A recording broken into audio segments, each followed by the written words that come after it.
Hey, stepmamas, welcome to the Stepmom Unfiltered podcast. This is your go to space for unapologetic, unfiltered conversations about the roller coaster ride of stepmotherhood. We're your hosts. I'm Adrienne. And I'm Amelia. We understand that being a stepmom is like walking a tightrope in stilettos. So we're here to help you embrace the messiness, laugh through the craziness, and find strength in our shared experiences. This podcast is more than just a series of episodes, it's a community for stepmoms to be real, raw, and unfiltered. Buckle up because we're about to embark on a journey of candid conversations, taboo topics, and expert insights. This is the Stepmom Unfiltered podcast, your sanctuary for real talk and real solutions. Hey, Amelia. Hey, how are you? Doing good, doing good. Welcome back to another episode of the Stepmom Unfiltered podcast. We're excited to dig in with you today. Yeah, we are. I think this one is a good one. We're going to also talk about, the kids' perspective here, because I think that gets lost sometimes when we're talking about stepmom struggles. Sometimes we forget about the kids and the challenges they face. So, Yeah, such a good yeah. point. Such a good point. So, today we're going to talk about transition day. Transition day meaning when the kids go back and forth between homes, that can create a lot of big emotions and feelings, both for the parents and the child or children involved. So, I know we've both had a lot of experience with this, and I also think it changes over the years, right? Like it's different when Yeah. the kids are younger, and then there's kind of those in between years, and then they become older, and there's different dynamics throughout. So, Yeah, definitely. I've definitely watched like an evolution of transition days over the years. yeah, Yeah, my stepdaughter was 2. So, now she's, oh gosh, almost 16. So, yeah, lots wild. of changes over the years. Yeah.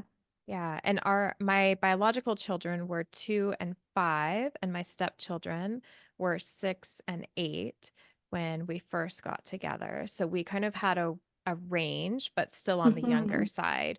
Yeah, for Um, sure. and what that looked like was different. And then we also had the attic dynamic of we had one of my stepdaughters didn't go back and forth between homes. She lived with Hmm. us full time. So we also had that dynamic of her experience being there when all of her siblings left and not having any Yes. siblings and almost being an only Only child child. 50% of the time because our other three were on the same schedule. So they were pretty much, Right. I mean, most of the time. So they were gone at the Yeah. same time. So, yeah, a lot of different dynamics. There is, and I think there's something to consider there when you talk about um, the dynamics that change with going from, an only child to then going into a house where maybe you're the oldest, maybe you're the middle. Mm, It definitely changes, the pecking order, absolutely. which is in itself a transition as well, right? Right, right. And actually, that brings up another really good point. So let's see. My oldest biological daughter is the oldest biologically, but Hmm. she's one of two middles when you put our blended family together. But Yeah, then at her dad's home, she's the oldest. And so there's different dynamics right. with that. And then my youngest biological daughter is the youngest across the board in all circumstances. So, Yeah, which maybe is easy, a little bit easier mhm, in that sense. Yeah. And yeah. that's, for me, I lived with my dad full time. So I was the only child.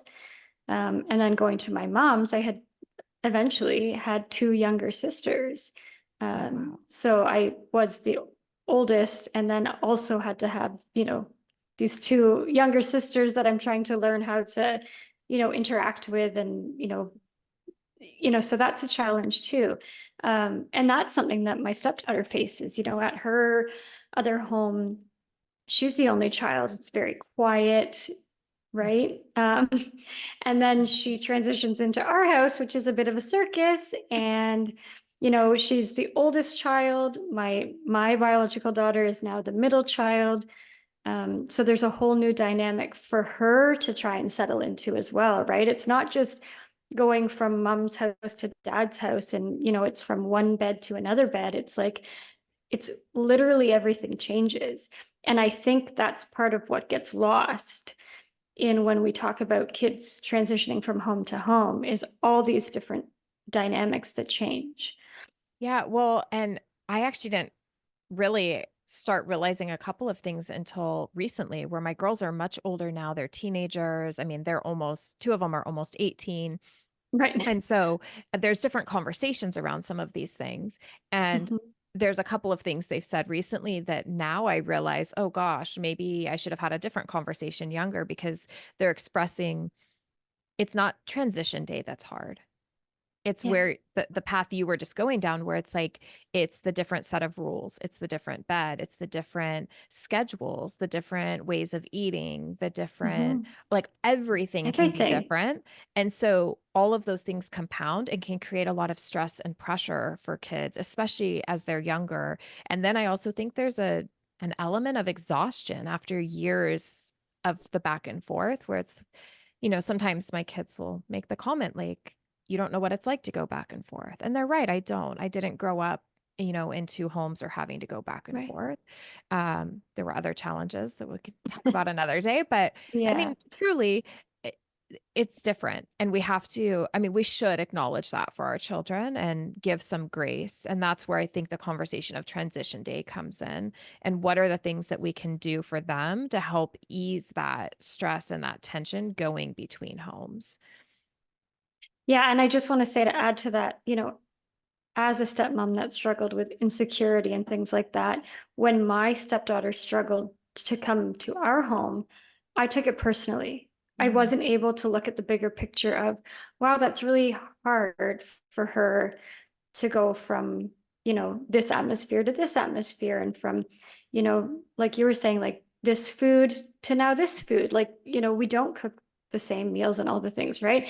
So all these little things, but I took it personally, like, oh, well, she doesn't like what I made. Like, oh, she doesn't want to eat the food that I'm cooking. It's like, Yeah, no, it's just not what she's used to. Like, that's kids, right. right? And so just to say, sometimes as stepmoms who are already kind of on guard and a little bit, have their back up, that can just add to it. And so I think if you can reframe it and look at it from the kids' perspective, you can, kind of let your guard down a little, and kind of be more empathetic to what they're going through, right? Right. Well, and like you Yeah. said, then you're not taking it personally, right? It really has Yeah. nothing to do with anything, but we You. let our insecurities amplify those feelings. So, Yeah. Yeah, yeah. absolutely. Yeah. So I know for us, when the kids were younger, I feel like transition day was one thing we did do really well, despite all of the other challenges that existed. At least on our side of the street, right? Which is all I could control, all we That's could right. have a say in. Yep. Um, But I feel like looking back and reflecting on it, making sure that it was always about giving the kids a hug, asking how their day was, and having we really had really structured routine. So it was the same thing every time they transitioned, so that they could know what to expect. And so that was at least one less stressor.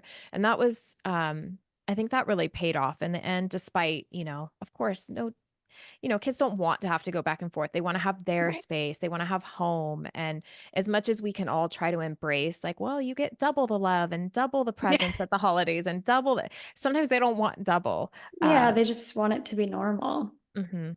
Yeah, Yeah. especially if they're comparing themselves to their friends who don't go between homes and don't have blended families, and, Mhm. their idea of normal can be different. Yeah, absolutely, it can. Yeah, I think that's something that now I see would have been a benefit, and it's something that I teach stepmoms, but having a plan in place for the transition day, and, a routine in place. Um, Yeah, planning out like what's something that you're gonna have for dinner? Like, is it something special that the stepchild likes? And, just to make it that little bit easier. And is there an Right. activity that you're gonna do on that transition day? Maybe it's, a board game, or maybe you go for a walk, or whatever it is that your family likes to do, but some sort of routine so that the child knows what to expect when they're, transitioning into that other home. Yeah, or that they have something to look forward to that doesn't have to be costly or expensive. So, Yeah, like, for we sure. we try not to eat out a ton, But Friday night was the night where it's like, I'm exhausted from the week. I didn't want to have to Yeah. cook. And, it's transition day in our home. So it's one Mhm. thing the kids can look forward to is like, oh, we're going to, go pick up food or we're going to go out and eat together as a family or, Mhm. so that's it. And Yeah. it doesn't, like I said, you have to eat anyway. You're buying the groceries or Yeah. you're doing something. So when they were younger, we would cook meals, like do pizza night or I family was just fun gonna night say, yeah, or, like a pizzas or tacos, like something where the kids, it's kind of interactive, right? Like right. that's kids love that kind of thing, right? So you Yeah. can, plan for that. Yeah, when I used to cook with the kids when they were younger, I didn't realize the benefit it would have now that they're older. And let me tell you, now they can cook all their own meals. They enjoy being Yes. in the kitchen. So, side tip, get them in the Yeah. kitchen young. Get them in the kitchen. Yeah. Yeah. Yeah, I love that. I think the other thing that's important is, you know, setting those rules and following through with those rules and expectations, so that the kids do know what to expect when they come to your home, right? Because the rules in the other home likely are different to a degree. Mhm. Not everyone runs their house the same. You and I don't run our houses the same, right? Like That's right. nobody does. That's right. So I think having those rules and being consistent with them so that the kids can eventually kind of remember like, oh yeah, this is how we do it here. But again, giving them grace that sometimes they forget, like it's hard to remember all of these things. And especially if you're, a little person and it's the end of the week and you've had a long school week and you're tired and maybe you forgot that we can't jump on the couch here, Right. or whatever the case may be. And just give them some grace. And that's not to say that like they need to run the roost, but if you can just kind of reframe it, right? Right. Like, oh, yes, they're little, it's hard, they're between two homes, they're not doing this on purpose to piss me off and push all my buttons and all the things, right? Right. Right. Uh, I think that's such a good reminder. One of my stepdaughters, she um we almost like clockwork, we had to just remind her within the first 30 minutes of her getting here. We would wait 30, like we'd say hello, we'd give her a hug, we'd ask about her week, all the things. And mhm. then I would just look at her and say, do you have your listening ears on? When she was Mm. really little. And she'd be like, yes, yes. Yes. And then I would say, do you remember where you are? And then that was just our little thing where she knew like, okay, the rules have shifted, but she Mhm. needed that verbal interaction and that actual That cue. reminder. Yeah. Yes, exactly. It was a cue for Mhm. her. And Mhm. once we did that, it was easier. But when we didn't do that, because we thought we'd be nagging and she'd hate it. Right. So it kind of surprised me. Like it's not something I would have thought to do if I didn't try it and realize for her that's what worked. Now for Yeah. our the other ones, I didn't need to do that. So I really do think it depends on the kid and their personality and what they need as an individual. Which the advantage of raising 4 kids is you learn how much variety there really is between them. There there there definitely is. The other thing that I think is so important to talk about is boundaries and what is that routine and what are those rules, if you will, for the parents involved, right? So some people have really great co-parenting relationships and maybe the ex comes in the home to drop the kids off or pick them up, whereas others don't. And the boundary is, you drive up to the home, we can come outside, there can be interaction between the co-parents, but you're not stepping foot into my home. And so I think there's a wide Mhm. range of what that looks like for different step families. But I do think it's important to have that discussion with your partner in your home and what are those boundaries and what does transition day look like and how are we going to navigate this so that that's also not awkward for the children and nobody's feeling, Right. you know, nobody has additional feelings that aren't being addressed. Yeah, I think that's a great point, and it is a discussion that needs to be had. I spoke to a stepmom a few months ago, actually, that was struggling with this because um, while the relationship was okay, she was uncomfortable with the fact that bio mom was walking into their home um, on transition day, and I said, "Oh, how do you feel about that?" And she said, "Well, I really don't like it." And I said, yeah, and that's okay that you really don't like it. And you're allowed to have rules and boundaries about that. Um, so yeah, I mean, yeah, I know some people that don't get out of the car when the children are coming or going, and some Mhm. people have to meet in a parking lot. I mean, there's all sorts of different situations, but yeah, definitely have that discussion, because again, it's more about the kids and the comfort. And I mean, you don't want to end up in an awkward situation where now the kids are kind of in the middle, and that's not fair to them. Yeah. So Yeah. setting that out as well. Hmm. Yeah, absolutely. So I think if we had to sum up like the top tips for stepmoms and transition day, what what's a couple that you would throw out? I think one really great thing just to keep everything, I don't know, everything flowing maybe, is like, make sure that your home is comfortable for your stepchild when they're, when you obviously, when they're coming. Mhm. So, stock the fridge and the cupboards with food that they like to have, because how awful must it be to come to, your other home and there's nothing there that you like, or, so try to make it comfortable for them. And that also goes for their spaces too, right? Like, their bedroom and things like that, like making it as comfortable and, homey as possible, because it is their home. Um, and yeah, having a plan, I think, is also important. I And love that. communicating that, being on the same page with your partner, like, who is in charge of cooking while your stepchild is there, and cleaning up and all the things, so that it doesn't all feel like it's landing on you. And oh my God, my step kid's coming again. And now I have to cook, 3 dinners in a row. And you know what I mean? So Right. Yeah, absolutely. having that plan with your partner, I think, is really important, and it can alleviate some of that resentment that can come along with transition day. Yeah, I love those. The other ones I would add is consistency is key. I think it's really Hmm. important that the kids know what to expect, whether it's, what's going to happen when they get to your home or what's the routine for bedtime, meal times, homework Hmm. schedules, extracurricular activities. Most kids, while they love surprise birthday parties, maybe they don't really love surprises in that sense. They enjoy Right. having the structure and the consistency around that structure. And I also think something for parents and step parents to be mindful of is to be flexible, right? These are little Yeah. people we're talking about. This isn't the corporate world, and this isn't, we have to keep an open mind and be willing to, maybe they had a bad day when they get to your house, or maybe it's been a tough week and they don't know how to express that well or in adult behavior and language. And we need to Right. change all of our plans upside down because going out to dinner isn't the best idea, or going and doing whatever it was you Right. had planned. Yeah. So I think being flexible is really important as well. Yeah. I think that's a great reminder. Yeah. Yeah. Yeah. Awesome.